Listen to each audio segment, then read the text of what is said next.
Salut, ça va? Est-ce que vous saviez que cette banane était radioactive? Bon, ok, c'est une pomme, mais j'avais pas de banane. Alors vous en faites pas pour ma santé, hein, c'est pas uniquement cette banane. Je sais que ça fait bizarre, mais imaginez une banane. Mais en fait, c'est le cas pour toutes les bananes. Contenant 130 becquerels de potassium 40 par kilogramme, soit environ 20 becquerels par banane, bah en fait, elles sont suffisamment radioactives pour être détectées par les portiques de sécurité aux aéroports américains. Je sens que vous êtes en train de flipper par rapport à votre consommation de bananes là, mais pas de panique. Si le mot radioactif fait parfois un peu peur, ben je le sais, la radioactivité est pourtant présente absolument partout. Tout le temps, vraiment, et dans la plupart des aliments en fait. Comme le disait justement le médecin et alchimiste Paracels, c'est la dose qui fait le poison. Retenez bien ça, à des quantités aussi faibles, manger cette pomme n'aura strictement aucun impact sur votre santé. Enfin si, ça vous fera du bien en fait. La radioactivité de notre propre corps est même de 120 becquerels par kilo. Et oui, nous sommes nous-mêmes radioactifs. Donc dans cette vidéo, on va parler d'objets un petit peu bizarres qui se sont servis des propriétés de matériaux radioactifs afin d'être commercialisés. Des médicaments, des jouets et même des ustensiles de la vie de tous les jours. Ok, si je tenais à vous parler un petit peu de radioactivité et de nucléaire aujourd'hui, c'est notamment parce qu'une étude BVA menée cette année avec Orano, un groupe spécialisé dans la transformation des matières nucléaires, montre qu'une majeure partie des Français, 58% en fait, pensent encore que le nucléaire contribue au dérèglement climatique.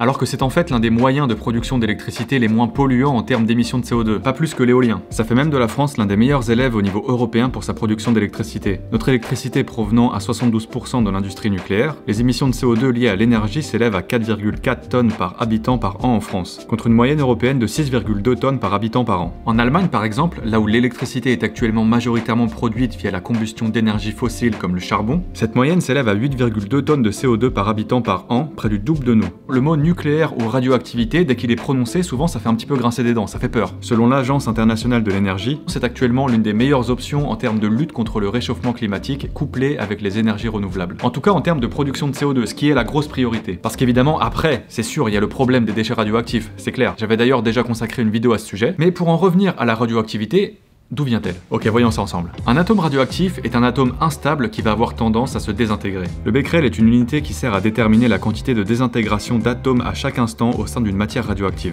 À savoir qu'un becquerel est égal à une désintégration par seconde. En se désintégrant afin de retrouver sa stabilité, l'atome va libérer des particules très énergétiques ainsi que de l'énergie sous forme de rayonnement irradiant, les fameux rayons gamma. Mais il ne faut pas croire que l'atome disparaît lors de cette désintégration. Non, rien ne se perd, rien ne se crée, tout se... Mettez-le dans les commentaires, vous l'avez, je suis sûr que vous l'avez. Allez, je vous le dis pas, mais je pense que vous l'avez. J'irai vérifier. Ainsi, pour l'uranium-238 par exemple, au bout de nombreuses transformations, un processus nommé chaîne de désintégration, il se désintègre naturellement en plomb-206, stable, non radioactif. Un processus qui prend malgré tout un certain temps. La durée de vie moyenne de l'uranium-238 est par exemple de 6,5 milliards d'années. Celle de l'uranium-235, l'isotope utilisé dans l'industrie nucléaire, est quant à elle de 1 milliard d'années. Globalement donc, la radioactivité naturelle nous englobe au quotidien. Elle est partout. Et ça, que ce soit via des rayonnements cosmiques ou provenant directement de la Terre, uranium, potassium, thorium, de nombreuses roches comme le granit. Ouais, le granit, des fois vous marchez sur des matériaux qui sont un minimum radioactifs. Le granit contient par exemple du radium, produisant du radon en se désintégrant, un gaz radioactif naturel. Là où ça peut parfois devenir compliqué, j'avoue, c'est lorsque l'on accumule trop d'objets à la radioactivité élevée dans notre quotidien, et des objets pas forcément naturels du tout en plus. On va donc parler maintenant de ces objets de la vie de tous les jours qui ont pu contenir un petit peu trop d'éléments radioactifs. Parfois évidemment extrêmement dangereux pour la santé. On est d'accord. On va fouiller un petit peu dans l'histoire pour trouver vraiment l'utilisation d'éléments radioactifs un petit peu limite, à des fins esthétiques ou même médicales. Dans les années 1920 notamment, un nouveau genre de médecine a vu le jour à la suite de découvertes liées à la radioactivité, la radiothérapie douce. Pour les fervents défenseurs de cette pseudo-science, les radiations à faible dose étaient un puissant stimulateur du métabolisme. Sauf que non. Et forcément, un paquet de pseudo-inventeurs ont sauté sur l'occasion pour faire un petit peu d'argent, dont William Bailey, surtout connu pour un produit en particulier qui a littéralement fait des ravages, le Raditor. Faut quand même savoir que le type avait fait de la prison pour escroquerie en 1915 et pris une amende en 1918 pour publicité mensongère. Donc les gens auraient dû se méfier un minimum en fait. Mais non, de 1918 jusqu'au début des années 1930, le Raditor fut produit et commercialisé sans problème par Bailey Radium Laboratories, l'entreprise de William Bailey donc. La recette n'était pas hyper bien compliquée en fait. Chaque flacon était rempli d'eau minérale et d'une petite dose de radium-226 et de radium-228.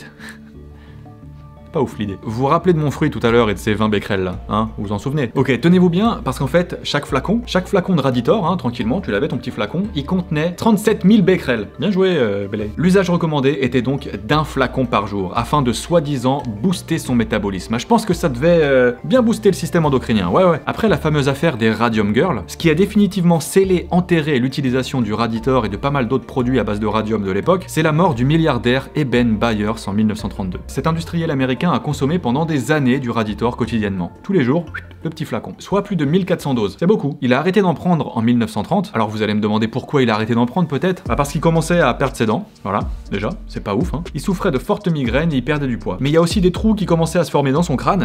Ça c'est mauvais signe vraiment. Il a perdu sa mâchoire inférieure et il a fini par mourir de multiples cancers en 1932. Tenez-vous bien, sa dépouille était tellement radioactive qu'il a fallu l'enfermer dans un cercueil recouvert de plomb. Sinon c'était trop dangereux. Alors forcément à ce moment-là, c'était game over pour le Raditor. Terminé. Et globalement aussi la fin de la radiothérapie douce. Alors fort heureusement, ce type d'expérimentation date d'il y a quand même un petit moment, et l'utilisation d'éléments radioactifs n'a pas été faite uniquement dans des buts médicaux. L'une des plus anciennes utilisations de l'uranium notamment se retrouve dans une forme assez étonnante, l'uraline. Et tenez-vous bien, il se trouve que j'en ai. J'en ai commandé sur internet. Tenez-vous bien parce que c'est magnifique. L'uraline désigne un objet en cristal ou en verre, comme ici précisément. Je suis trop content de l'avoir pour vous le présenter justement, ça permet d'illustrer parfaitement un petit peu les propos de cette vidéo. Objet avec une superbe couleur verte-jaune, assez jolie. En fait, ce genre d'objet, c'était giga à la mode à la fin du 19e siècle. Alors vous allez me dire, qu'est-ce qu'il y a de si spécial avec cet objet? Qu'est-ce qui leur donne cette couleur si étrange? Eh bien, je vous répondrai, c'est l'uranium en fait. Il y a de l'uranium là-dedans. Et il y a une méthode pour s'assurer qu'il s'agisse vraiment bien d'uraline véritable, et pas juste d'un morceau de verre qui est teint avec une couleur un petit peu verdâtre jaunâtre, c'est de sortir une lumière UV. Et ça tombe bien, parce que j'en ai une. Et donc, regardez ce qui se passe lorsque je viens exposer de l'uraline à de la lumière UV. C'est absolument magnifique. Le verre se met à briller comme par magie, sous l'effet des rayons UV. Et ça produit pas mal de lumière, ça permet carrément d'éclairer mon visage. Enfin bref, c'est super joli. Regardez, autre exemple. Mon uraline est juste ici, ma lampe est juste là, je la tourne, tac. C'est incroyablement joli. Évidemment, plus je la rapproche, plus c'est lumineux.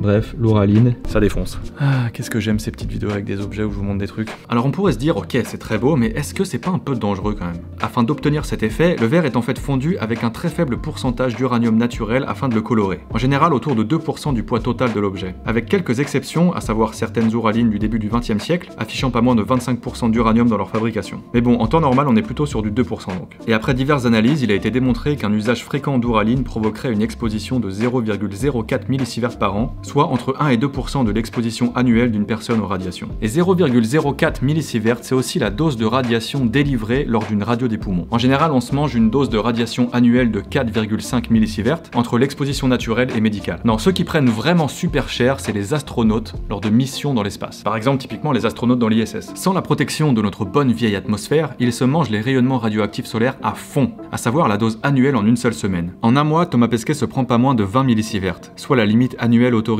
pour les travailleurs du secteur nucléaire. C'est entre autres pour ça que les séjours dans la Station Spatiale Internationale sont limités dans le temps justement, et que Thomas vient d'ailleurs de revenir de son séjour spatial il y a quelques jours. Donc vous l'aurez compris, a priori, mon uraline ne risque pas de me rendre malade.